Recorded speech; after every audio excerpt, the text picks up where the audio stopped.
So, may adlaw mga ka-idol. Karon mga ka-idol, nagpalit gid ta aning gata sa baktin mga ka-idol. Ang ngalan ani mga ka-idol is pork o milk.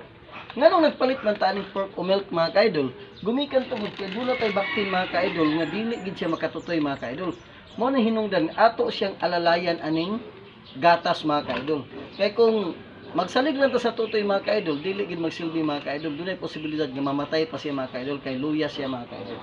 So, hinungdan mga ka-idol nga nagpalit ta aning pork o milk. Busa kung kamo mga ka-idol na inyong baktin alanganin kayo mga ka-idol kay ihid siya gamay kayo nya di siya makatutoy, so kini may palita mga ka-idol pork o milk. Pero mga ka-idol ato siyang timplahan mga ka-idol ug ato pud siyang pa imnon sa gatas mga ka-idol ug pakanon pud nato siya mga ka-idol.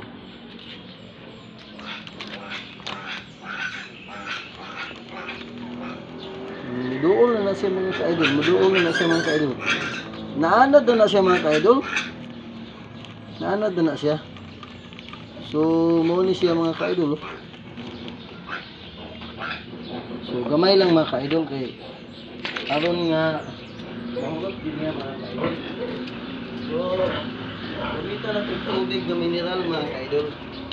Inani din, i-shake na to. Mula gid taga-timpla og bata mga ka-idol. So, tingin ani gid siya ang senaryo mga ka-idol. Mula gid taga-timpla og bata mga ka-idol. So kini siya mga ka-idol, basahon na ang instruction. Dapat init nga tubig mga ka-idol. Pero itong gigamit mga ka-idol is mineral mga ka-idol. Ang di na magsig-init mga ka-idol. Ato lang siyang i-shake well mga ka-idol. Aron nga ma-dissolve gid siya maayo mga ka-idol. So kay naghulat na siya mga ka-idol ang baktin mga ka-idol. So karon ato siyang paimnon mga ka-idol. Luoy gid kay siya mga ka-idol. So dito dapat sa hayag mga ka-idol kay wa sa nato pasigaan suga mga ka-idol.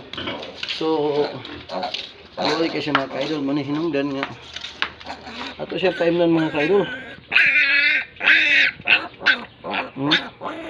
Ganina ko pa manggod na kita. Kuan mga ka-idol.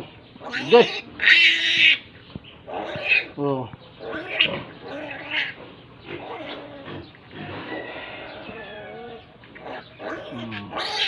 Kusog pa ni siya mga ka-idol. Karon ato sa siyang pakanon mga ka-idol. Unsa man ang atong pakaon siya mga ka-idol? Early rain mga ka-idol.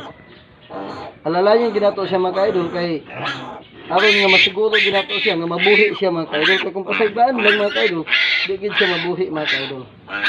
So karon kaon naman po dinoon mga ka-idol. Maning kamot gid siya kaon mga ka-idol. Kay kung di siya mo kaon mga ka-idol, so alanganin gid siya. Ato gid siya pakanon mga ka-idol.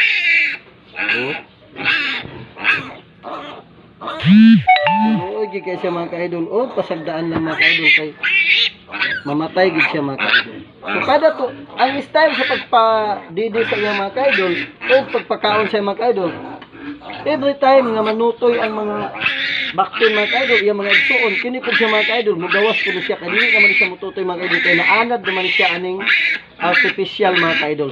So, magpatutoy ka, magpakaon ka, kaya yung timingon po nato nga ang iyang inahan ka patutoy. So, sa pagkakaroon, kini lang sa mga ka-idol, o kini lang sa ang inyong ka-idol, dubat pagkasmas nga nagayon. Ang kinabuhi sa atong baboy, ang kinabuhi sa atong anay, ang kinabuhi sa atong mga hayop, nagaagad sa atong pag-atiman.